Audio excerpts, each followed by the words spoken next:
Good morning everyone, good morning. मैं doctor Rajesh टोकरिया मेरे इस प्यारे से लेक्चर में आपका हार्दिक स्वागत करता हूं। आई होप सभी बढ़िया होंगे। और लास्ट लेक्चर जो है हमने डीएनए फिंगरप्रिंटिंग के बारे में डिस्कस किया था। और डीएनए फिंगरप्रिंटिंग क्या होता है, उसकी क्या स्टेप्स होती है, या किस क्या क्या एप्लीकेशंस होती है, ये सभी जो चीज़ें बेसिक कंसेप्ट के फॉर्म में हमने ऑलरेडी कंप्लीट कर लिया है। ऑलमोस्ट हम जो है मॉलिक्यूलर बेसिस के लास्ट टॉपिक पर जा रहे हैं, जिसका नाम है ह्यूमन जीनोम प्रोजेक्ट। और आई होप अभी पुराने जो कंसेप्ट हैं आपको अच्छी तरीके से समझ में आ गए होंगे। आज जो है ह्यूमन जीनोम प्रोजेक्ट की तरफ जा रहे हैं। अब ये ह्यूमन जीनोम प्रोजेक्ट क्या है, कैसे ये इसका जो है शुरुआत हुई, कहाँ पर इसका जो है वो एंडिंग हुआ, इन सभी बातों को हम धीरे धीरे पॉइंट में क्या करेंगे, कंसेप्ट क्लियर करेंगे। चलिए, तो आज जो है हम जो है बेसिक पॉइंट से लेके चल रहे हैं कि ह्यूमन जीनोम प्रोजेक्ट क्या होता है, ह्यूमन जीनोम प्रोजेक्ट की क्या एप्लीकेशन है, उनको थोड़ा समझेंगे। तो देखिए, जनरली हमने अभी ऑलरेडी जो है वो डिस्कस कर लिया है, या पुराने लेक्चर में भी हमने देखा था कि एक सेल होती है। ये क्या है, एक ह्यूमन की सेल है। इसमें क्या है, ये न्यूक्लियस है। तो सेल के अंदर न्यूक्लियस होता है, और न्यूक्लियस के अंदर आपको क्या देखने को मिलेगा, डीएनए। तो आपको बेसिकली पता है कि डीएनए से ट्रांसक्रिप्शन होता है, जिसके कारण एमआरएनए बनता है। और जो डीएनए है उससे एमआरएनए बनेगा, और एमआरएनए का क्या होगा, ट्रांसलेशन होगा तो प्रोटीन बनेगा। तो जो ऑलरेडी हमने पिछली लास्ट क्लासेस में हमने सेंट्रल डोग्मा की पूरी जो रेप्लिकेशन, ट्रांसक्रिप्शन और ट्रांसलेशन की जो प्रोसेस है, वो टोटली हमने कंप्लीट कर ली है। तो ये बेसिक कंसेप्ट आपको समझ में आया। लेकिन मैं आपको ये बता दूं कि देखिए, यहां पर कोई पर्सन वन है, ये कोई पर्सन वन है, ये कोई पर्सन टू है। दोनों ही ह्यूमन बींग हैं, दोनों ही सेम स्पीसीज के हैं। लेकिन मैं आपको बता दूं, ये पर्सन वन पर्सन टू जो है एक दूसरे से अलग है। मैं आपको बता दूं कि ये पर्सन वन और पर्सन टू जो है, इन दोनों में डीएनए है। और दोनों के अंदर जो डीएनए है मोस्ट ऑफ सेम है। लेकिन कुछ डीएनए का पोर्शन ऐसा है जहां पर न्यूक्लियोटाइड की सीक्वेंस क्या होती है, वेरी करती है, डिफरेंट होती है।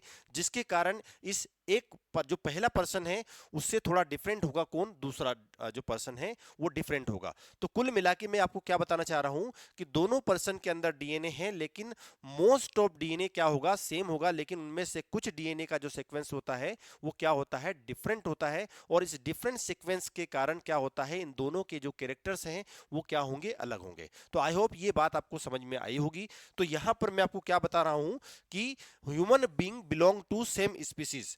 ह्यूमन बींग जो हैं वो सेम स्पीसीज को बिलोंग करते हैं। फिर भी सेम स्पीसीज होने के बाद भी एवरी पर्सन इज डिफरेंट। आपको बात समझ में आ रही है? हम सेम स्पीसीज के होने के बाद भी हम में क्या है, डिफरेंस है। और ये डिफरेंस क्यों है, ये डिफरेंस होने का मेन कारण है डीएनए की सीक्वेंस, जो कि हाईली क्या है, डिफरेंट है। तो इसमें भी डीएनए है, इसमें भी डीएनए है, लेकिन इसकी डीएनए की सीक्वेंस में क्या होगा, कहीं कहीं पर जो सीक्वेंस वेरी करती है वो इस पर्सन से कहीं दूसरी जगह पर क्या होगी, सीक्वेंस वेरी करेगी। तो कुल मिला के कुछ डीएनए की सीक्वेंस है जो आपस में क्या होती है, डिफरेंट होती है। इसी कारण ये पर्सन वन पर्सन टू से क्या होगा, डिफरेंट होगा। तो कुल मिला के मैं क्या बताया कि स्मॉल जेनेटिक डिफरेंस का मीनिंग यहां पर डीएनए सीक्वेंस से है। डीएनए के सीक्वेंस का जो अरेंजमेंट है उससे है, जो क्या कर रहा है, एक डीएनए को दूसरे डीएनए से क्या कर रहा है, डिफरेंट कर रहा है। तो आई होप ये यहां तक का कंसेप्ट जो है समझ में आ गया। और इसी जेनेटिक डिफरेंस के कारण ह्यूमन को जो होता है, यूनिक आइडेंटिटी मिलती है कि ये पर्सन जो है, और इस पर्सन के जैसा दुनिया में कोई नहीं है, क्योंकि ये वो डिसाइड करता है उसका यूनिक कैरेक्टर, जो कि डीएनए सीक्वेंस है। तो आई होप ये बात आपको समझ में आ गई। तो इसी DNA sequence, human cell contain DNA. देखिए, मैंने ऑलरेडी आपको बताया है कि हमारी बॉडी के सेल्स के अंदर क्या होता है, डीएनए होता है। और ये डीएनए जो होता है स्पेसिफिक सीक्वेंस को रखता है न्यूक्लियोटाइड की। हमारे डीएनए के अंदर स्पेसिफिक न्यूक्लियोटाइड की सीक्वेंस होगी, और ये न्यूक्लियोटाइड की सीक्वेंस क्या करती है, एमआरएनए को कोड करती है। और उस एमआरएनए से क्या बनता है, प्रोटीन। मतलब मैं डायरेक्टली वन लाइन में बताऊं तो एक हमारी बॉडी के अंदर डीएनए का ऐसा सेगमेंट है जिसके कारण कोई फंक्शनल प्रोटीन बनता है, और प्रोटीन हमारी बॉडी में जाके कोई स्पेसिफिक फंक्शन करता है। तो ये कंसेप्ट क्लियर हो गया। तो क्या हमारी बॉडी के अंदर जितना भी डीएनए है वो पूरा डीएनए काम का है? क्या पूरा डीएनए फंक्शन करता है? क्या पूरा डीएनए प्रोटीन बनाता है? तो यहां पर क्या आपको समझ में आ रहा है, not all DNA code for protein. तो ये बात आपको समझ में आना चाहिए, क्योंकि पिछली क्लास में मैंने एक्सॉन और इंट्रोन के बारे में ऑलरेडी डिस्कस किया है कि एक्सॉन जो होते हैं वो डीएनए का सेगमेंट है, वो पर्टिकुलर पार्ट है डीएनए का जिससे कोई प्रोटीन बनता है, जिससे एमआरएनए बनता है, एमआरएनए से प्रोटीन बनता है। लेकिन इंट्रोन वो वाला पार्ट है जिससे कोई प्रोटीन नहीं बनता। तो डीएनए जो है वो पूरा डीएनए कोई कोड नहीं करता प्रोटीन को, लेकिन कुछ पार्ट ही होता है, कुछ डीएनए की सीक्वेंस ही होती है जो एक दूसरे से क्या होती है, अलग होती है। उसके कारण हर व्यक्ति के अंदर अपना एक स्पेशल कैरेक्टर होता है। तो यहां तक की बात समझ में आ गई। तो आप देखिए, ये कोई पर्सन 1 है जिसका ये डीएनए है, और ये कोई पर्सन 2 है जिसका ये डीएनए है। तो इन दोनों में आप देखेंगे, तो इस लोकेशन पर हो सकता है कि पहले पर्सन जो 1 है, ये पर्सन जो 1 है, ये पर्सन 1 के अंदर इस लोकेशन पर, इस पॉइंट पर डीएनए में डिफरेंस है। तो उसी तरह ये पर्सन जो 2 है, इसके इस डीएनए के पॉइंट पर आपको क्या देखने को मिल रहा है, डिफरेंस देखने को मिल रहा है। तो इन डीएनए की सीक्वेंस में डिफरेंस के कारण, एक पर्सन जो होता है दूसरे पर्सन से अलग होता है। चलिए, तो इसी बात कि भैया एक व्यक्ति दूसरे व्यक्ति से डिफरेंट रखता है जबकि दोनों सेम स्पीसीज के हैं, फिर भी ऐसा क्यों? तो यही दिमाग में क्वेश्चन आया साइंटिस्ट के कि इतना ऐसा चेंजेस कहां पर है, क्यों है, कितना टाइप का चेंजेस है, ये हमको खोजना चाहिए। तो इसी बात को लेकर एक अजम्पशन हुआ कि morphological changes between two individual, दो इंसानों के बीच में जो मार्फोलॉजिकल चेंजेस होता है वो उसकी डीएनए सीक्वेंस के कारण हो रहा है, डीएनए की सीक्वेंस के कारण है। और डीएनए की सीक्वेंस में ये चेंजेस होने के कारण एक व्यक्ति दूसरे व्यक्ति से अलग हो गया है। तो इसी को ध्यान में रखकर the basic assumption lead to the quest for finding the complete human genome sequence. कि इसी बात से साइंटिस्ट के दिमाग में क्वेश्चन आया कि जब इतना डीएनए का सीक्वेंस, एक माइनर डीएनए के सीक्वेंस में वेरिएशन से एक व्यक्ति दूसरे से अलग हो सकता है, तो क्यों ना हम इस पूरे डीएनए की हम स्टडी करें, इस पूरे डीएनए की सीक्वेंस को पता कर लें। तो हमको क्या समझ में आ जाएगा कि कौन सा जीन किस काम के लिए बना है, या कौन सा जीन जो है वो पर्टिकुलर क्या फंक्शन करता है। और इससे ये भी पता चल सकता है कि कौन सा जीन जो है वो पर्टिकुलर प्रोटीन को बनाता है और कौन सा जीन जो है प्रोटीन को कोड नहीं करता। तो आई होप यहां तक का जो बेसिक कंसेप्ट है ह्यूमन जीनोम प्रोजेक्ट का आपको समझ में आया होगा। अभी हमने ह्यूमन जीनोम की बात की है कि ह्यूमन जीनोम के अंदर किस तरह सा सीक्वेंस है और वो क्या करता है, डिफरेंस करता है एक पर्सन से दूसरे पर्सन में। चलिए, तो ह्यूमन जीनोम को आइडेंटिफाई करना, टारगेट करना, पूरी सीक्वेंस को अंडरस्टैंड करना, उसकी सीक्वेंस को डिटरमाइन करना कहलाता है ह्यूमन जीनोम प्रोजेक्ट। तो इसी बात को ध्यान में रख के ये प्रोजेक्ट जो है स्टार्ट कर दिया गया। चलिए, तो ह्यूमन जीनोम प्रोजेक्ट आपको समझ में आ गया होगा कि ह्यूमन जीनोम प्रोजेक्ट क्या है, कि ये एक ह्यूमन जीनोम जो होता है ये क्या है। Human genome project was international scientific research project. ये ध्यान रखिएगा, इंटरनेशनल रिसर्च साइंटिफिक प्रोजेक्ट है जिसकी हेल्प से, जिसका एम जो है, जिसका टारगेट है, जो क्या चाहता है, उसका टारगेट ये है कि जो व्यक्ति के अंदर identifying and sequencing the entire human genome, एक व्यक्ति के अंदर, उसकी सेल के अंदर जितना भी डीएनए है, जितना भी जीनोम है, उस जीनोम का पूरी का सीक्वेंस हम पता कर ले, तो ये पूरे सीक्वेंस का आइडेंटिफिकेशन करना क्या कहलाएगा, ह्यूमन जीनोम प्रोजेक्ट कहलाएगा। क्या कहलाएगा? तो the DNA present in human cell, पूरे डीएनए के अंदर जितना भी सीक्वेंस जो होगा, जिस अरेंजमेंट में होगा, उसको आइडेंटिफाई करना ह्यूमन जीनोम प्रोजेक्ट कहलाता है। तो डिटरमाइन द कंप्लीट सीक्वेंस, हमारी बॉडी के अंदर जो डीएनए है वो 3 बिलियन बेस पेयर का होता है। एक ह्यूमन डीएनए की बात करें तो कितना बेस पेयर का है, 3 बिलियन बेस पेयर का होता है। और ये पूरे 3 बिलियन बेस पेयर का सीक्वेंस का आइडेंटिफाई करना, all the genes present in the humans, इस डीएनए के अंदर कितने जीन्स हैं जो प्रोटीन को कोड करते हैं, कितने जीन्स हैं जो प्रोटीन को कोड नहीं करते, ये पूरी सीक्वेंस पता करना क्या कहलाएगा, ह्यूमन जीनोम प्रोजेक्ट कहलाएगा। जिसके कारण आप पता कर सकते हैं कि जेनेटिक वेरिएशन किसके कारण हो रहा है, कोई डिसीज है, कोई डिसीज कॉजिंग जीन है, उसको आइडेंटिफाई कर सकते हो, या ह्यूमन जो है वो ह्यूमन का इवोल्यूशन कैसे हुआ है ये आइडेंटिफाई कर सकते हो। तो इस ह्यूमन जीनोम प्रोजेक्ट के टारगेट से, इस ह्यूमन जीनोम के प्रोजेक्ट के एम से आप डीएनए की सीक्वेंस को आइडेंटिफाई कर पाओगे, और ह्यूमन की जीनोम की सीक्वेंस को आइडेंटिफिकेशन करके आप क्या कर सकते हैं, कई तरह के जेनेटिक जो वेरिएशंस हैं उनको आइडेंटिफाई कर सकते हैं, कई तरह के जो जीन्स हैं उनको आइडेंटिफाई कर सकते हैं जो डिसीज कॉजिंग है, और ह्यूमन का इवोल्यूशन कैसे हुआ है ये भी आप बहुत बेहतरीन तरीके से क्या कर सकते हैं, आइडेंटिफाई कर सकते हैं। तो ह्यूमन जीनोम प्रोजेक्ट आपको आप अच्छे से समझ में आ गया होगा कि इसका टारगेट होता है, मैं सिंगल लाइन में बता दूं, ह्यूमन जीनोम प्रोजेक्ट का टारगेट होता है ह्यूमन की सेल में जितना भी डीएनए है, उस जितना भी जीनोम है, उसको पूरे को सीक्वेंस करना ह्यूमन जीनोम प्रोजेक्ट कहलाता है। चलिए अब बात करते हैं डीएनए सीक्वेंस। तो आप समझ में आ गया होगा डीएनए सीक्वेंस का मतलब क्या होता है। डीएनए के अंदर नाइट्रोजिनस जो बेस होते हैं, जो आपको ऑलरेडी मैंने डिस्कस कर लिया है, जो ऑलरेडी मैं आपको लास्ट लेक्चर में बता चुका हूं। तो डीएनए के सीक्वेंस का मतलब यह है कि नाइट्रोजन बेस का सीक्वेंस होता है। तो ये क्या है, एक तरह का एक प्रोसेस है जिसमें हम आइडेंटिफाई कर रहे हैं exact sequence of nitrogenous base की। तो डीएनए में नाइट्रोजिनस बेस होता है, उसका सीक्वेंस होता है, उस डीएनए की सीक्वेंस का आप आइडेंटिफाई कर लो तो इसको कहेंगे हम डीएनए सीक्वेंस। तो डीएनए सीक्वेंसिंग का मतलब क्या है, डीएनए के अंदर जो नाइट्रोजनस बेस की सीक्वेंस है उसको आइडेंटिफाई करना डीएनए सीक्वेंसिंग कहलाता है। जैसे एग्जांपल के लिए आप यह देख रहे हैं, यहां पर आप क्या देख रहे हैं कि यहां पर एक डीएनए की सीक्वेंस है, ये उसका 5 प्राइम है, तो ये उसका 3 प्राइम है, यहां पर ये 5 प्राइम है, तो ये 3 प्राइम है। तो 5 प्राइम से 3 प्राइम डायरेक्शन में उस डीएनए की क्या सीक्वेंस है, ए जी C T C T A जी। तो आप देख रहे हैं कि इस 5 प्राइम से 3 प्राइम डायरेक्शन में उसकी ये सीक्वेंस है।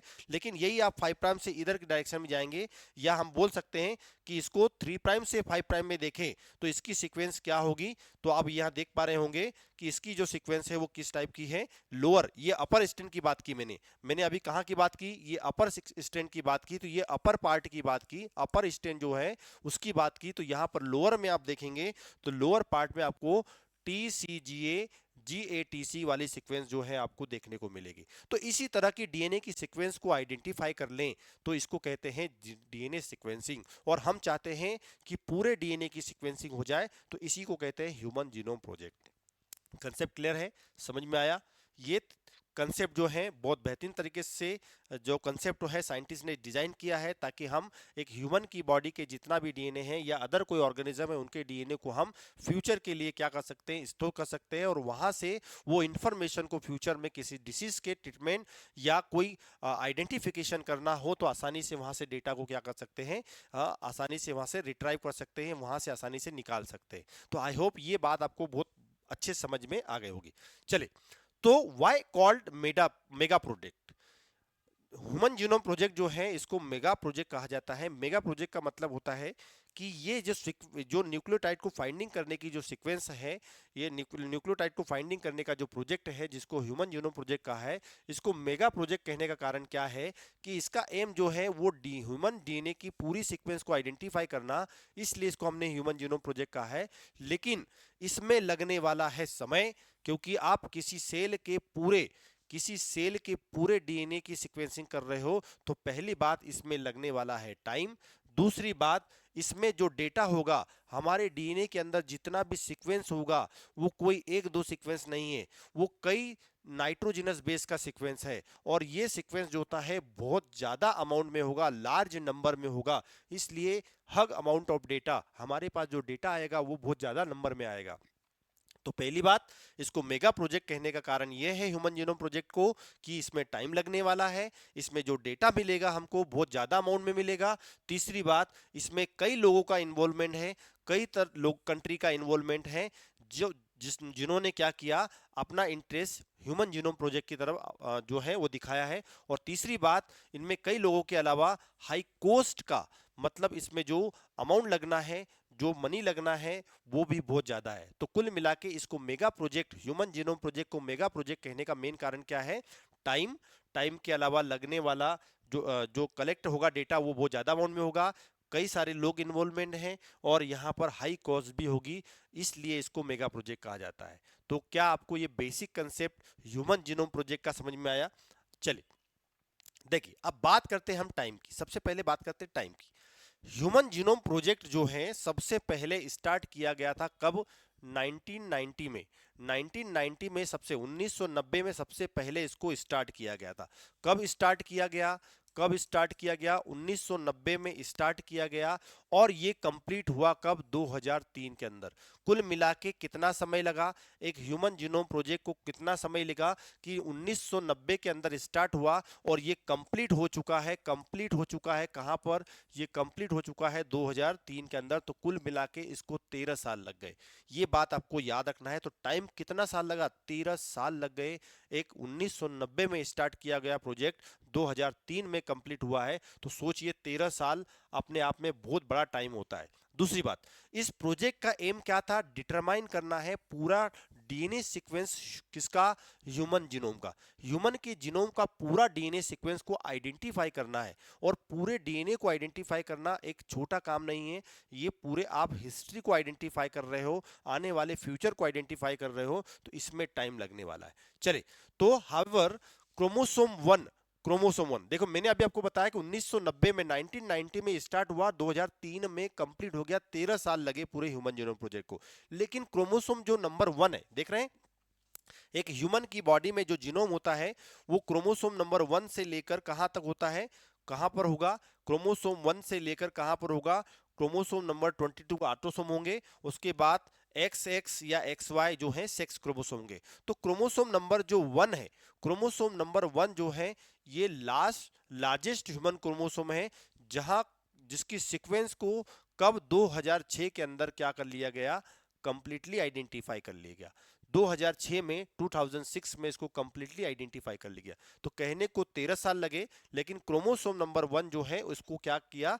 2006 में 2006 में इसको कंप्लीटली आइडेंटिफाई कर लिया गया है। तो उस हिसाब से टाइम का थोड़ा कैलकुलेशन आपको करना पड़ेगा। चले, हग और लार्ज अमाउंट ऑफ डेटा, इसका मतलब यह है कि हमारी बॉडी में जो सेल है उस सेल का जीनोम 3.3 इंटू 10⁹ है, और इसमें कई सारे नाइट्रोजिनस बेस का न्यूक्लियोटाइड सीक्वेंस है। और इस सेल का जो जो डेटा होगा, जो अरेंजमेंट होगा नाइट्रोजिनस बेस का, वो क्या होगा?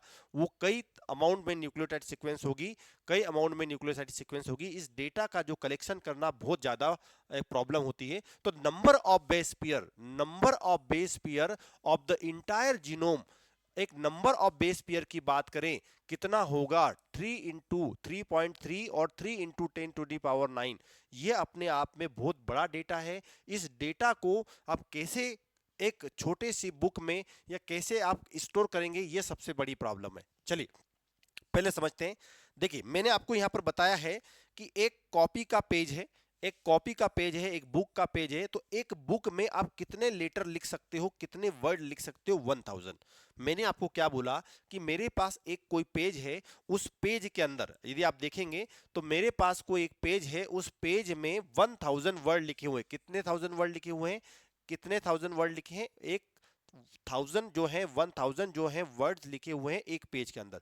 मेरे पास एक बुक है जिसमें 1000 पेज है, और एक पेज में 1000 क्या लिखा हुआ है? वर्ड्स लिखे हुए हैं। तो आप समझिए, एक पेज में 1000 वर्ड्स लिखे हुए हैं, तो 1000 की बुक मेरे पास है। तो उस पूरे एक पेज के अंदर 1000 वर्ड्स हैं, तो सोचिए इस बुक के अंदर जो 1000 पेज है उसमें कितना डेटा होगा। तो ईच बुक हैज 1000 पेज, और एक पेज के अंदर कितने हैं? 1000 वर्ड्स लिखे हुए हैं। तो ऐसा हमारी ह्यूमन की जीनोम की जो जो जीनोम की सीक्वेंस है, उसका जो डेटा है, उस डेटा को आप 3300 बुक्स में जितने पेज होंगे, उसमें जितना डेटा होगा, इतनी बुक का कलेक्शन जो है हमको स्टोर करने में लगेगा। तो इतना बड़ा डेटा है हमारे जीनोम में। तो आप समझ पा रहे हैं कि एक पेज के अंदर 1000 वर्ड्स हो सकते हैं, और 1000 पेज की एक बुक है, तो ऐसे 3300 बुक्स की हमको रिक्वायरमेंट होगी एक ह्यूमन के जीनोम को क्या करने के लिए? आइडेंटिफाई करने के लिए, उसके डेटा को स्टोर करने के लिए। तो आई होप ये बात आपको समझ में आ गई होगी। इफ द ऑब्टेन सीक्वेंस, यदि हमको ये सीक्वेंस मिल जाए, if obtain the sequence were to form a book, यदि बुक के फॉर्म में हमको सीक्वेंस मिल जाए, तो ईच बुक कंटेन 1000 पेज, हर एक बुक में कितने पेज होंगे? 1000 बुक होंगे। और ऐसी कितनी बुक लगेगी? 3300 बुक्स की हमको रिक्वायरमेंट होगी। क्यों रिक्वायर होगी? To store the information of DNA sequence. इस डीएनए सीक्वेंस की इंफॉर्मेशन को स्टोर करने के लिए हमको 3300 बुक्स की रिक्वायरमेंट होगी।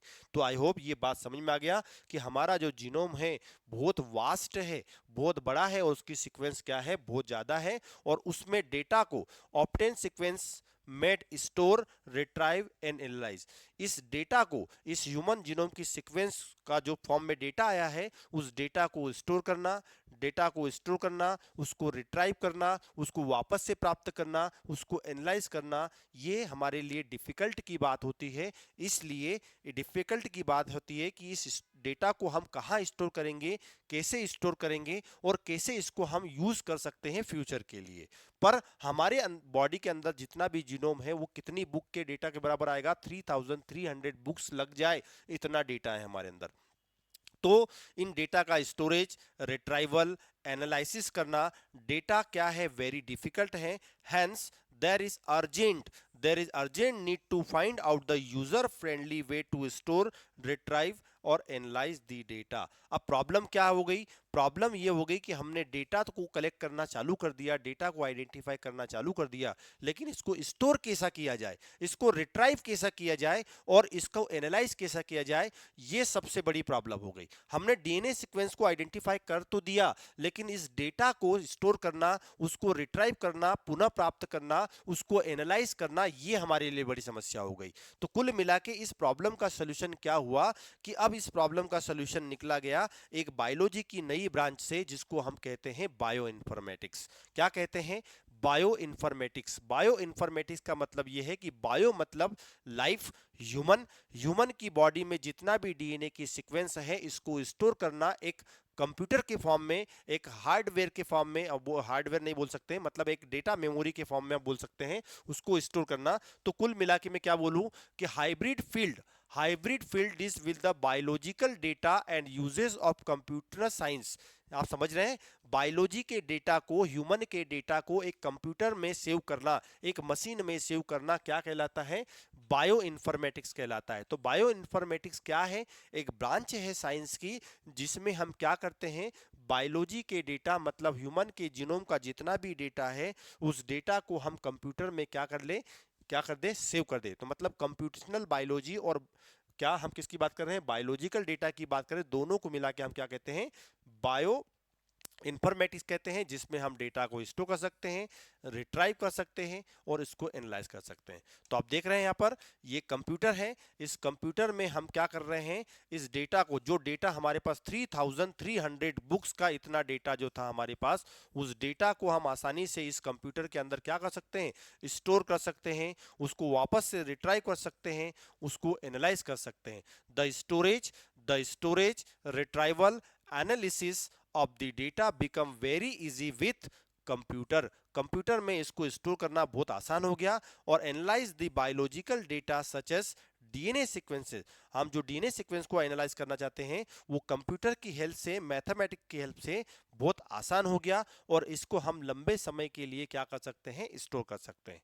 चलिए, यहां तक की बात आपको समझ में आई। तो ह्यूमन जीनोम प्रोजेक्ट क्या है, कैसे डीएनए को सीक्वेंस करेगा, पूरे जीने को सीक्वेंस करने का टारगेट लिया है और किस तरह से सीक्वेंस करेगा, डेटा को कहां स्टोर करेगा, कैसे रिट्राइव करेगा, ये बात आपको समझ में आ गई। और एक नई बायोलॉजी की ब्रांच जिसको हमने कहा बायो इन्फॉर्मेटिक्स, इसका कंसेप्ट भी आपको बहुत अच्छे समझ में आ गया होगा। चलिए, तीसरा पॉइंट, तीसरी बात करते हैं इंटरनेशनल कोलाब्रेशन। मैंने आपको ये बताया था कि इसको मेगा प्रोजेक्ट कहा गया ह्यूमन जीनोम प्रोजेक्ट को। तो इसमें कई लोगों का इन्वॉल्वमेंट है, कई लोगों का इन्वॉल्वमेंट मतलब ये है कि इसमें इंटरनेशनल कोलाब्रेशन किसका था, तो यहां पर था US department of energy, US department energy ने भाग लिया। दूसरा नेशनल इंस्टीट्यूट ऑफ हेल्थ, ये इन्होंने भी पार्ट लिया। और इसके अलावा कई सारे पार्टनर्स थे जिनमें वेलकम ट्रस्ट था, उसके अलावा जापान था, फ्रांस था, जर्मनी था और चाइना था। इन सारी कंट्री ने भी इस ह्यूमन जीनोम प्रोजेक्ट में अपना जो है कंट्रीब्यूशन दिया है। और इस तरह से मैंने कई लोग बोले, इसका मतलब क्या है कि यहाँ कई कंट्री का इन्वॉल्वमेंट था और इस तरह से ह्यूमन जीनोम प्रोजेक्ट पर काम करना स्टार्ट किया। देखिए, अब ह्यूमन जीनोम प्रोजेक्ट पर काम करना स्टार्ट किया तो मैं अब बात करता हूं कॉस्ट की। तो अप्रोक्सीमेटली आपको याद क्या रखना है कि $3 जो है, $3 जो है, कॉस्ट लगती है सीक्वेंसिंग करने के लिए वन बेस पेयर को यदि सीक्वेंस करना है तो $3 जो है वो रिक्वायरमेंट है एक बेस पेयर के लिए।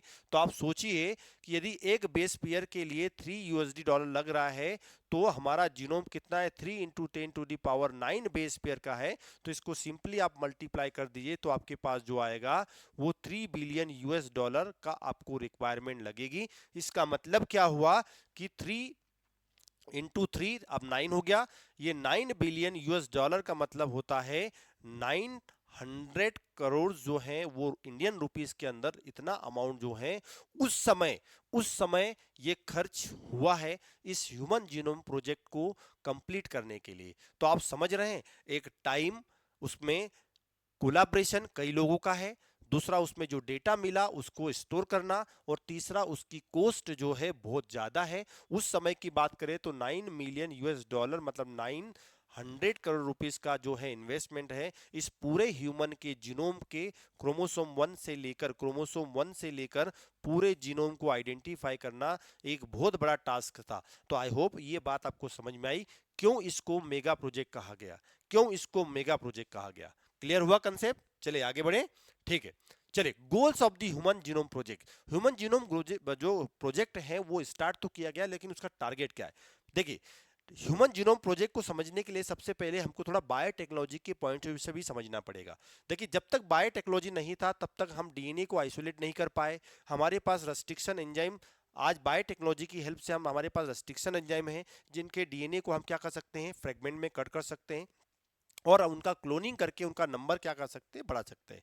तो ये बायोटेक्नोलॉजी की एप्लीकेशन की हेल्प से आज हमारे पास टेक्निक्स हो गई जिसकी हेल्प से हम डीएनए को क्या कर सकते हैं, आइडेंटिफाई कर सकते हैं। तो ह्यूमन जीनोम प्रोजेक्ट एचजीपी जो है, इसका गोल क्या है? सबसे पहले तो डीएनए को क्या करो, आइडेंटिफाई करो कि उसमें कितने जीन है। तो ये उसका टारगेट है। तो पहला क्या हुआ, ह्यूमन जीनोम प्रोजेक्ट का टारगेट क्या है? पहला टारगेट ये है, identify all genes in human DNA. एक ह्यूमन के डीएनए में कितना जीन है ये हम आइडेंटिफाई कर सकते हैं। तो according to human genome project आज जो है 20,000 से 25,000 जो है जीन्स प्रेजेंट है ह्यूमन के जीनोम में। क्या आपको ये कंसेप्ट समझ में आया कि पहला टारगेट क्या है? एक ह्यूमन के जीनोम में जितने भी डीएनए हैं उसमें कितना जीन है, 20 से 25,000 जो है जीन प्रेजेंट है। और ये टारगेट है, गोल है किसका? ह्यूमन जीनोम प्रोजेक्ट का। तो आप देख रहे हैं ये पूरा जो डीएनए है, ये पूरे डीएनए जो है उसके अंदर इतने जीन के अंदर। दूसरा दूसरा टारगेट क्या है? Determine the sequence of 3 billion base pair. ये जितने भी 3 बिलियन बेस पेयर है इनका सीक्वेंस पता करना। अब कुल मिला के इतना बड़ा डीएनए और इतने बड़े डीएनए का सीक्वेंसिंग करना, इतना बड़ा डीएनए और इतने बड़े डीएनए का सीक्वेंसिंग करना, कितना डीएनए ये आपको समझ में आ रहा होगा, डिटरमाइन करना sequence of the 3 billion base pair. तो ये दूसरा टारगेट हो गया किसका, किसका गोल हो गया, किसका गोल हो गया? एचजीपी का। तो पहला जीन्स का पता करना, दूसरा उनकी सीक्वेंस का पता करना, तीसरा तीसरा पॉइंट है उसको कैसा स्टोर किया जाए, उसको कैसे स्टोर किया जाए, डेटा को स्टोर करना, ये थर्ड गोल है। देन उसको स्टोर कर लिया तो वो स्टोर करने के बाद उसको क्या करना, डेवलप टूल फॉर एनालाइज। अब हमको क्या करना पड़ेगा, उस डेटा का यूज करने के लिए हमको, डेटा को यूज करने के लिए, एनालाइज करने के लिए हमको टूल्स की रिक्वायरमेंट होगी। तो कुल मिला के जो ह्यूमन जीनोम प्रोजेक्ट का काम है वो गोल जो है वो क्या है, डीएनए के जीन्स को पता करना, दूसरा पता करने के बाद उनकी सीक्वेंस को आइडेंटिफाई करना, उसके बाद उसके डेटा को स्टोर करना, डेटा को स्टोर करने के बाद उसको एनालाइज करना टूल्स की हेल्प से, इसलिए टूल्स का डेवलपमेंट करना।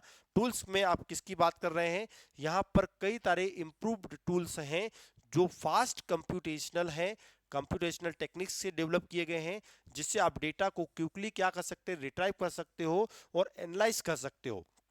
और ऐसे कई सारे सॉफ्टवेयर बनाए गए जैसे ब्लास्टा और फास्टा। ब्लास्टा और फास्टा क्या है? ये कंप्यूटर सॉफ्टवेयर्स हैं जिनकी हेल्प से डेटा को आप स्टोर कर सकते हो और रिट्राइव कर सकते हो। तो यहाँ तक का कंसेप्ट आपको समझ में आया कि ह्यूमन जीनोम का जो गोल है, जो डेटा हमने स्टोर किया है उसको डेवलप करने के लिए, उसको एनालाइज करने के लिए हमको टूल्स का डेवलप करना, और ये डेवलप जो कर दिया गया है इसकी हेल्प से क्या करना, ये एनालाइज करना, develop tools for the data analyse. मैंने यहाँ पर रिपीट कर दिया है, ये रिपीट कर दिया है, ये आपको थोड़ा याद रखना है, ये रिपीट कर दिया। उसके बाद क्या करेंगे, एड्रेस इथिकल, लीगल और सोशल इशू। इसके पहले एक पॉइंट और आना चाहिए कि इस डेटा को हम, जो हमने डेटा एनालाइज किया है उसको क्या कराएंगे, हम वेरियस लेवल, इंडस्ट्रियल लेवल पर उसको क्या करेंगे, टारगेट करेंगे, उसको अप्लाई करेंगे। तो कुल मिला के यहाँ पर फिफ्थ पॉइंट पर हमारे पास क्या होना चाहिए कि जो डेटा है उसका यूज करें हम कहां पर, uses of data, uses of data कहां पर, इंडस्ट्रियल लेवल की बात करें, इंडस्ट्रियल लेवल की बात करें तो उसको अप्लाई करना, ये फिफ्थ पॉइंट होगा। तो कुल मिला के आपको क्या समझ में आया? जीन्स का आइडेंटिफाई करना, उसके सीक्वेंस को आइडेंटिफाई करना, उसको स्टोर करना, स्टोर करने के बाद टूल्स का डेवलपमेंट करना ताकि डेटा को एनालाइज किया जाए, फिर उसको इंडस्ट्रियल लेवल पर क्या करना, अप्लाई करवाना, और देन कोई इथिकल प्रॉब्लम तो नहीं है, कोई लीगल प्रॉब्लम तो नहीं है, ये भी बातें हमको क्या करना पड़ेगा, डिस्कस करना पड़ेगा। तो लीथल, लीगल और सोशल इश्यूज तो नहीं है, इसका मतलब इथिकल की बात करें, हम इथिकल की बात करें, लीगल की बात करें और सोशल इश्यूज की बात करें तो ELSI जो है वो हमको ध्यान में रखना पड़ेगा, तब जाके हमारा जो पूरा टारगेट है वो कंप्लीट हो पाएगा।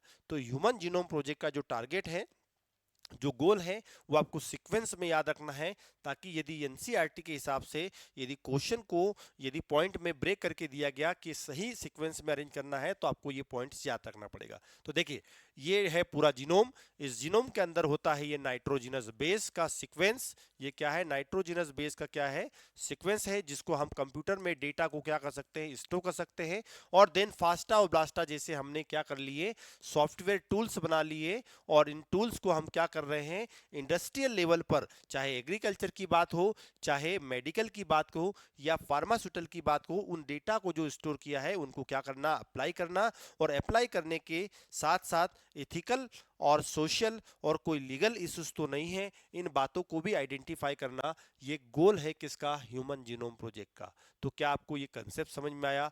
क्या आपको ये टर्मिनोलॉजी समझ में आई कि ह्यूमन जीनोम जो प्रोजेक्ट है उसका सीक्वेंशियल गोल क्या है? चलिए, अब क्या क्वेश्चन ये है कि ह्यूमन जीनोम प्रोजेक्ट के लिए केवल ह्यूमन को ही लिया गया क्या? इसके अलावा भी कोई अदर ऑर्गेनिज्म थे जो ह्यूमन जीनोम प्रोजेक्ट का पार्ट रहे हैं? तो देखिए, ह्यूमन जीनोम प्रोजेक्ट को ह्यूमन के अलावा हम अदर अदर जो ऑर्गेनिज्म हैं उनको भी मॉडल की तरह यूज किया गया है।